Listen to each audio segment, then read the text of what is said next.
don't know about you, but I'm really interested in like behind the scenes photos and videos from movie sets. So today we're gonna be taking a look at some of the best examples of these from r/movies in the making. Exterior of the sewer set in It. I'm still surprised people build massive sets like this, and it's really cool to see because a lot of people just do things on like green screens now. And honestly, I thought it was all just done on green screens, so this is really cool to see. The pop racing crowd in The Phantom Menace was really 450,000 Q-tips being blown about. I've seen this before, but that's insane. Very clever. Very, very clever. Christopher Nolan directing Inception. Inception is one of those movies where I got about half an hour in, and then I zoned out for like a minute, and then I was just totally lost, so I just gave up. But that's insane that it's like a rotating set. Men in Black 1997, all the work that goes into capturing a shot of Will Smith sat on a bench. It is a very nice shot of Will Smith on a bench, though, isn't it? Well, I found this out recently because I hired a green screen set to shoot, it was the last main channel video, so what was it? The YouTuber movies one. I hired a set. It cost me like £500 to hire this thing. I didn't get the lighting right, so it just didn't look all that great, so I just wasted a load of money. Lighting is so important, and it's so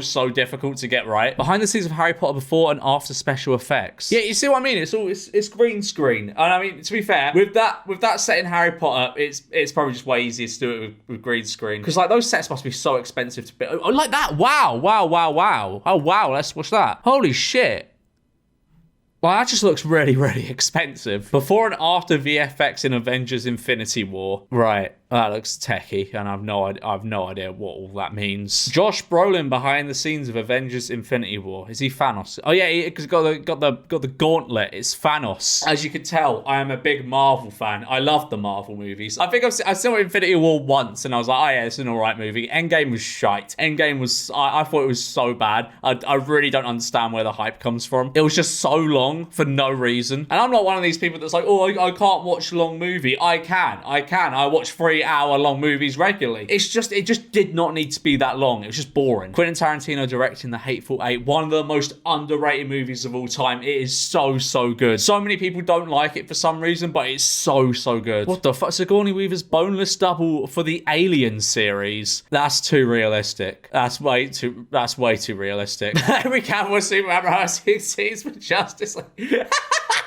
I mean, I don't know what I expected. That just looks fucking ridiculous. Lieutenant Dan's like, I thought it would just be something a lot simpler than blue screening out his legs. I thought he was just like folded them up or something. I don't know. Honestly, it's not something I'd ever thought about. What?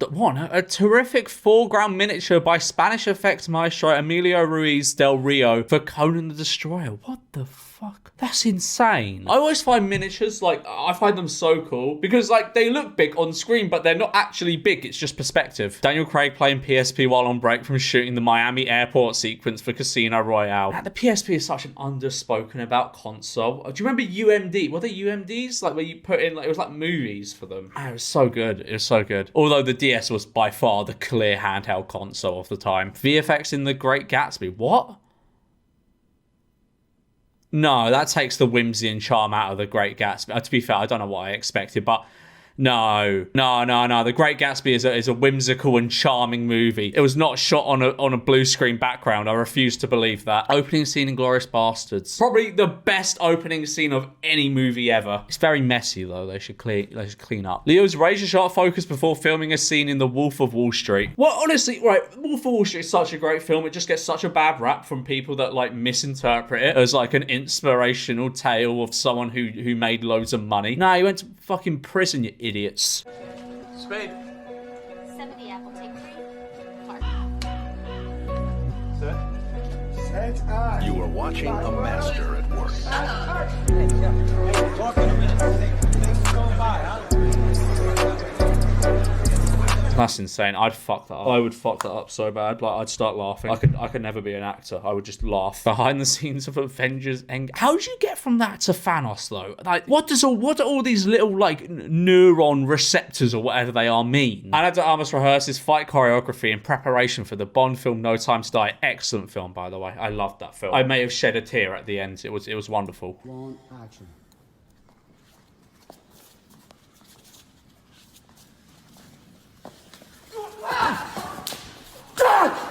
Yeah, again, I would just fuck that up.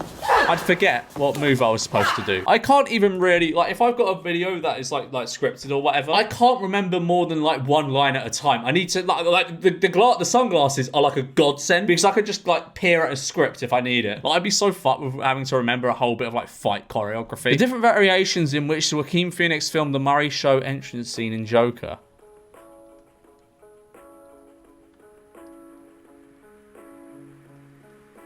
Wow, there's loads. And they had so much to pick from. What the fuck? Alright, so this is from the Bourne Ultimatum. What the fuck? That cameraman has balls of steel to get that shot. The magic behind BB.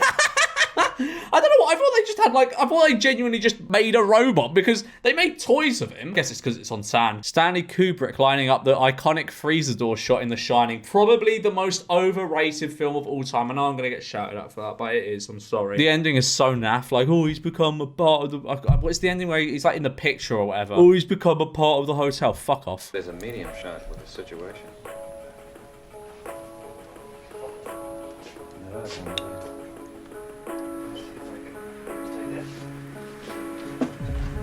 Can you do it with head down? Well, that's not bad. Let's do that.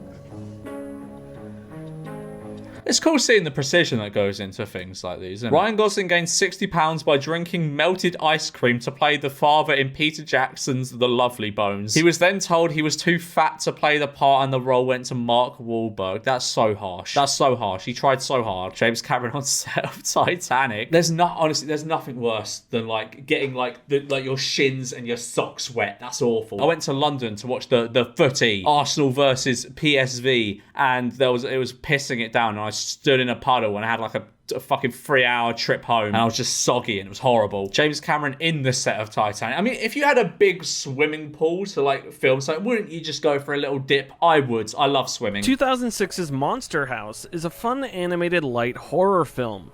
Here's some of the original motion capture footage Steve Buscemi? alongside the final film. I did not realize.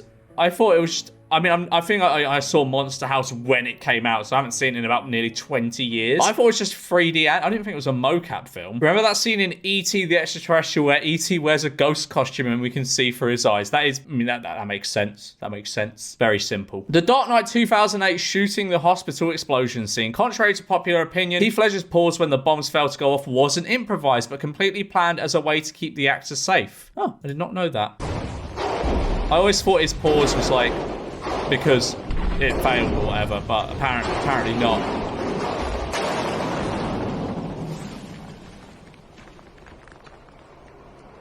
I'd have thought there would be like a bigger crew like there, but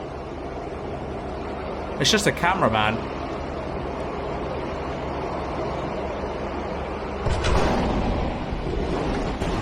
Yeah, sick. Well, that's an interesting job to have, isn't it? Like, green screen raccoon man. What was inside the glowing briefcase in Pulp Fiction? I mean, yeah, that does make sense because it did just glow. Matrix 4 in the making, San Francisco. They fucking jumped off the building. That's terrifying. That's absolutely terrifying. No, I would not do that. I would simply refuse. Yo, what? For the movie Inception, Nolan's crew built a set from scratch that could portray the geospatial effects of the dream world. You feel that? You've actually been trained for this, Mr. Fisher. Pay attention to the strangeness of the weather, the shift in gravity. None of this That's is real. ridiculous. Michael Jordan filming Space Jam. It's 2D animated. Why do you need are you mocapping on him? Or is he just like a placeholder so Michael Jordan knows what to do? Timothy Chalamet and Zendaya on the set of Dune, that was the most... I mean, if you have like laser focus and can laser focus for about 2.5, 3 hours, then it's an all right film. But you zone out for a minute and you're lost. You are absolutely lost, and there's no coming back. Also, it's just a bit boring, wasn't it? It was about like spices or something. The director of photography on The Matrix hid himself using a coat with a tie matching the one Morpheus was wearing, trying to blend in as much as possible. That's clever. That's very clever. There was an actual demon Batman suit in Batman Begins. What on earth? That's a horrible Batman costume. Isn't here right now. But if you'd like to make a point, That is, oh my god, what the fuck? What the fuck? Hayden Christensen having his Sith eyes applied on set of Revenge of the Sith. I thought those were just CGI. That doesn't look very comfortable. In Knives Out, Matte Mania, Key Grip cleverly sculpted mats to reshape the lighting equipment into scenery you'd realistically expect to see reflected in the glass. Wow. Incredible. On the set of Midsummer, horrible, horrible film. It's the only film I've ever had a panic attack in the cinema. I was not expecting it to be as grim as it was. The tiger from Life of Pi before and after CGI. Why didn't they just use a real tiger? The cowards. Miniature set from GoldenEye. As I said, love me some miniature sets. How the floating pen was achieved in 2001: A Space Odyssey. Is it just on like a string or something? We had to make a pen float in space close by William Sylvester, who was lying asleep in a seat. So we devised a rig, which was a large circular sheet of glass surrounded by steel and bearings. Wait, this sounds very complicated for a little floating pen, although this was in the 60s. Tape, newly invented, and we put the pen on with the double-sided tape on the glass. Oh, and then what? we rotated the glass so it floated in space. Oh, that's good. That's good. That's good. Between the seats. Screen test from a failed Superman film starring Nicolas Cage. It just doesn't work, does it? It just doesn't. Behind the scenes image of Wallace and Gromit: The Curse of the Were-Rabbit. Those films are so impressive. Like what they called Aardman. The Aardman films are just so impressive. It's all like done by hand, like little bit by little bit. It's incredible. Christopher Nolan's hand-drawn diagram for the dream levels in Inception. You see, it's too fucking confusing. I ain't watching that. That's way too confusing for me. I like something that's very straightforward. I can zone out for a minute and it won't matter. It won't matter. Behind the scenes of Iron Man 2 with Robert Downey Jr. and Don Cheadle. That's kind of a lame costume. I would have thought one of the main perks of playing Iron Man would be you get to wear the cool costume, but you don't even get to do that. Although it probably would be quite uncomfortable. Right, I'm going to be there for today's video. Like and subscribe or else.